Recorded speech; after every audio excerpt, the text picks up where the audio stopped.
Alors c'était important et c'est un thème qui m'est très cher.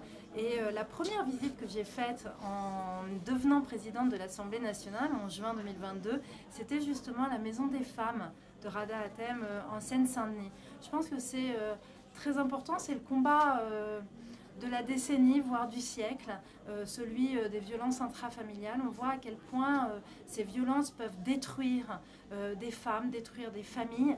Et je crois qu'il faut absolument encourager la mobilisation de tous. Et on voit ici, à travers la table ronde que nous avons eue, que chacun se mobilise et que la coordination de tous ces acteurs fait qu'on peut avoir des résultats.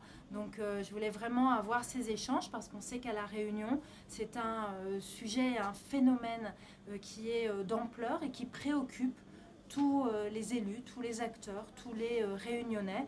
Et donc il était important pour moi, pour nous, d'avoir ce premier échange consacré à ce sujet.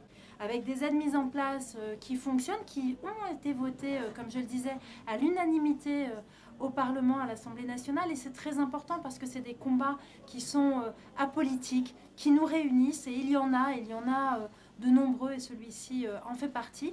Et donc des aides qui fonctionnent parce qu'elles interviennent très rapidement, sans finalement beaucoup de formalités, de pièces justificatives, etc.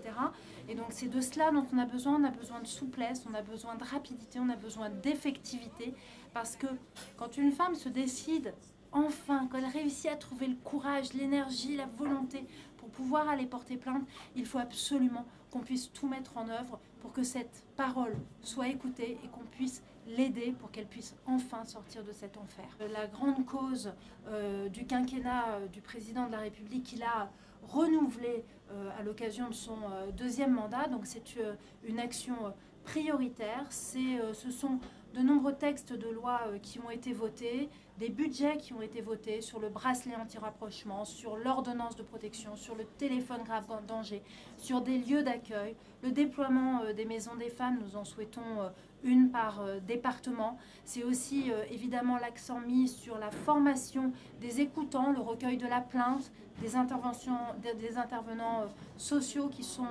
dans les commissariats, la formation de nos policiers, la formation de nos gendarmes, la création de pôles spécialisés dans chacune de nos juridictions. Il est important d'agir tout azimut pour pouvoir éradiquer ce fléau. Donc l'action de l'État est résolue, l'action du Parlement est déterminée. Et moi, je peux voir, comme à chaque fois que je vais sur le terrain, une action de tous les acteurs, qu'ils soient élus locaux, qu'ils soient bénévoles associatifs, qui va vraiment dans une même direction.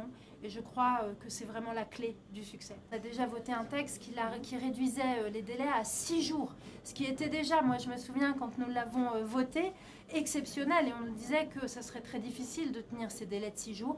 Maintenant on veut les ramener à 24 heures. Et il faut que ça intervienne rapidement. On voit qu'on peut aller très vite. Une échéance? Alors je n'ai pas d'échéance à vous donner, mais on peut aller très vite et je crois que cette cause et toutes les victimes méritent qu'on aille très vite.